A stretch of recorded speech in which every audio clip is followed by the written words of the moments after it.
Hey guys, welcome back to Ashley's Homestead Adventures.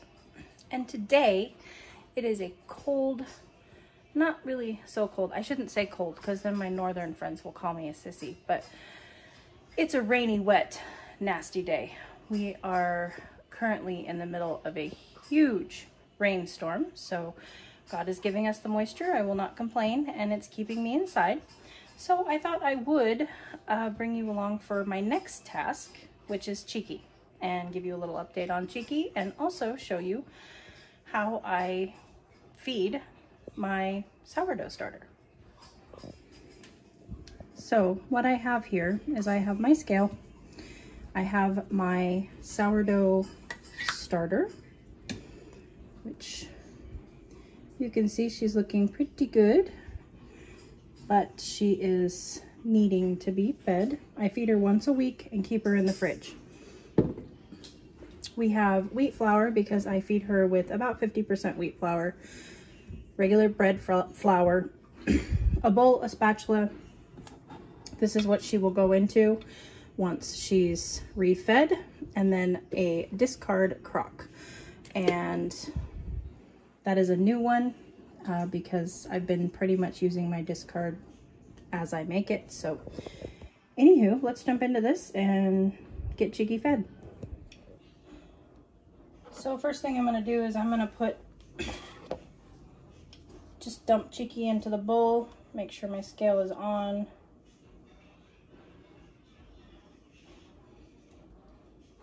Want to make sure it's on grams because that's how I measure her. And we will just dump her out into the bowl and see how much she weighs.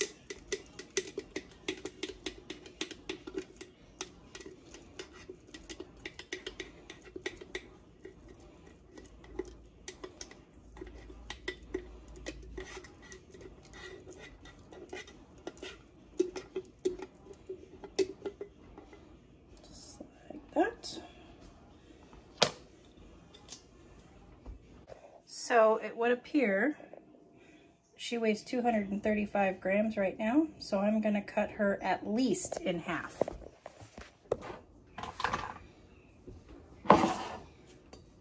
Half of 235 is 117 and a half.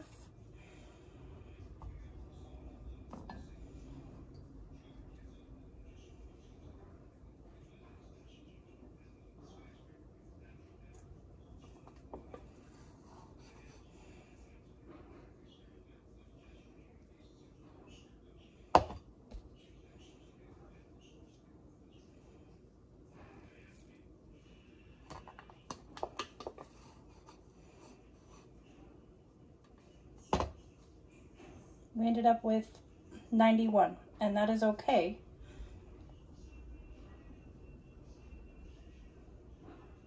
This part really is not an exact science. Sourdough is really not as hard as a lot of people think it is. A lot of people are really scared of sourdough. It's really not. It's not that hard, and there is a lot of science that goes into it, and a lot of you know, talking about the bacteria and the microorganisms that are in sourdough and how it's good for gut health and all of that stuff. But sourdough does not have to be hard. So I'm going to zero out my scale, and I want to put to my 91 grams of sourdough starter, I'm going to put 91 grams of flour, and that will be my two flours combined, and 91 grams of water, and that is it. That's feeding Cheeky. So I'm going to put roughly 45 or more. Ooh. You guys hear that? That's thunder outside.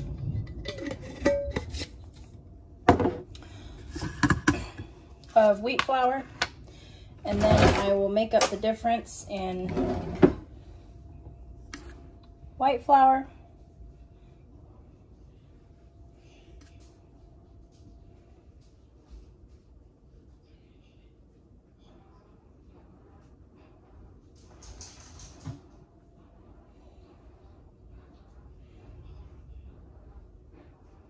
91. That is what she looks like now. Zero out my scale. 91 grams of water. Whoa, which is, I went way over. That is okay. So I went way over, you can see that. I went to 105. It's really not a big deal. I am just going to add, let's see, 105 minus 91 is 14. Yep.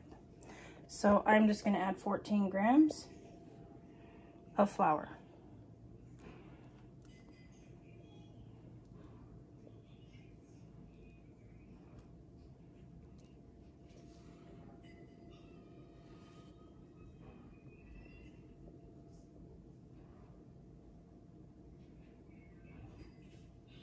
There we go. That just evened us up and we're good. So now I don't need the scale anymore. Just mix her up.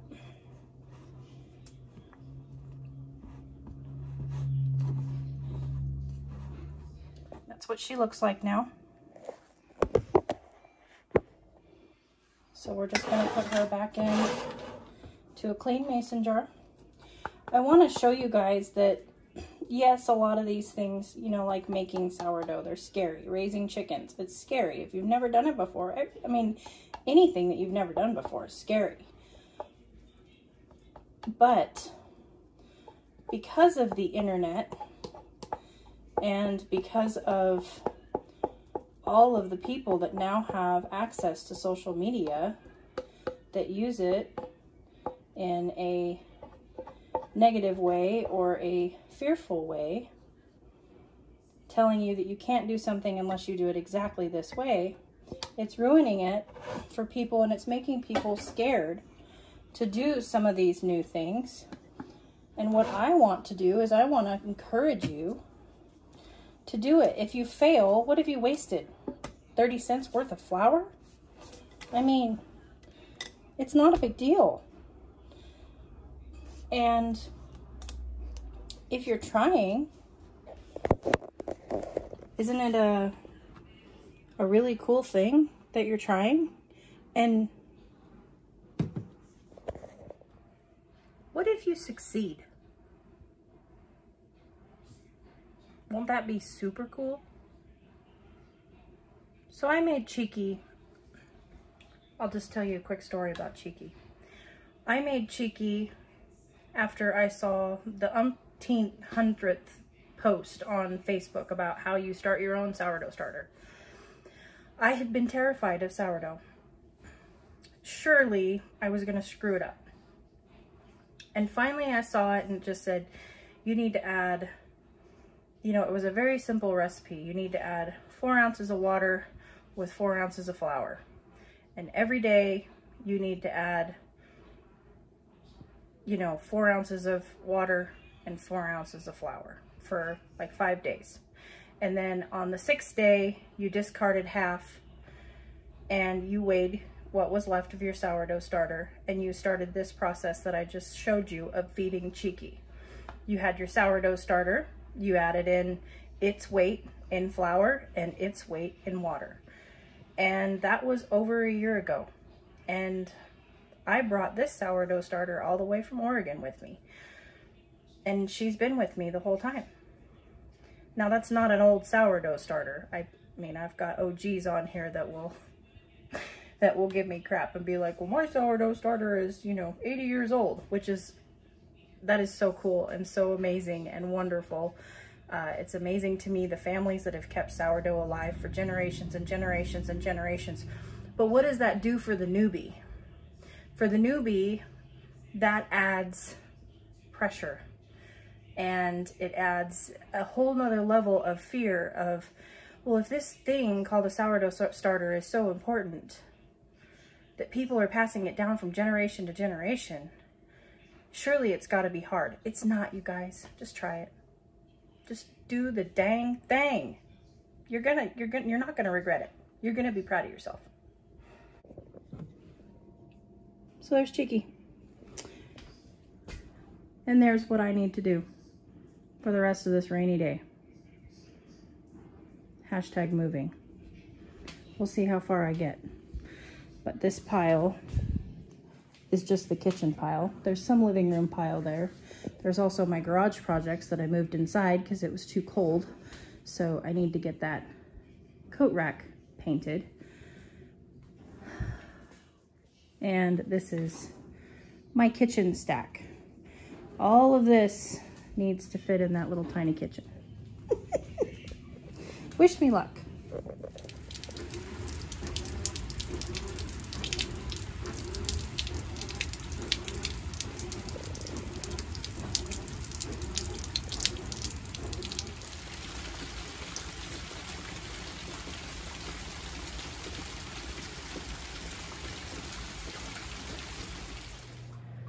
Well, I've reached the part of my day where I need to go out and do evening chores, but I did find some really cool stuff.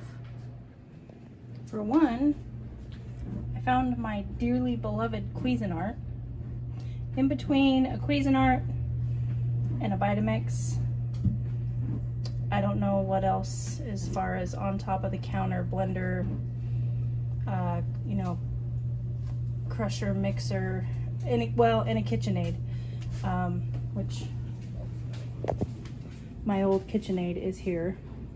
I don't know what else a homesteader would need, but I did find a bunch of my grandmother's crystal, like these vases here that I kept. They made it in one piece. I found half of my kitchen scale. I found my pot that all my utensils go in, so they're easily grabbable. No more trying to get them out of this stupid drawer. It's the small wins, people. When you've been moving for over a year, you take your small wins and you are thankful to see your old kitchen friends again, and you just keep going. Are you ready to eat? Is it dinner time? Yeah, it's dinner time. So still lots to unpack. All of the buckets is our dry food storage.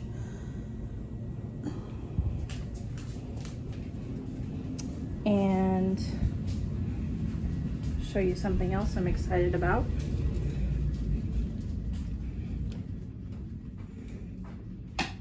Oh, my seed starting rack is in place.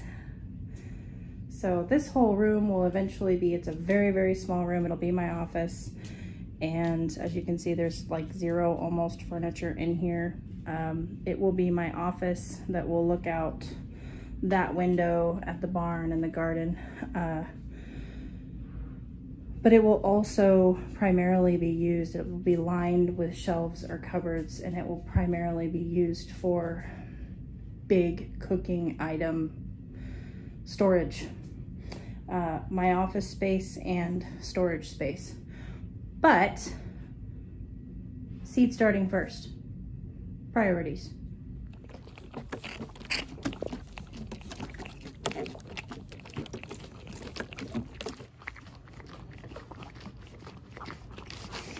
Whoa, whoa. Whew, almost lost it. Bottle feeding a calf one-handed is a bit of a challenge. Peanut gallery's here. I'm getting it.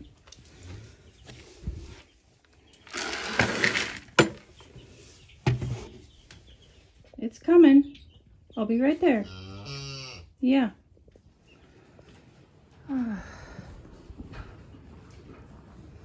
Sweet sound of everybody eating.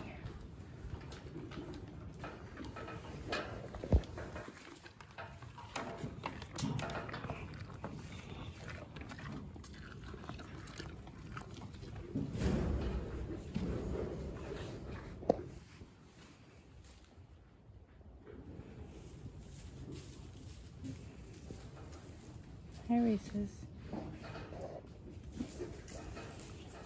Hi, Vanilla.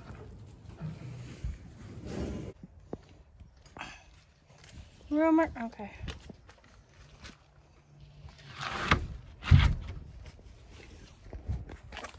And just like that, you guys, another successful day in the books. I hope you guys had a beautiful day, and I will catch you on the next one. Yours truly,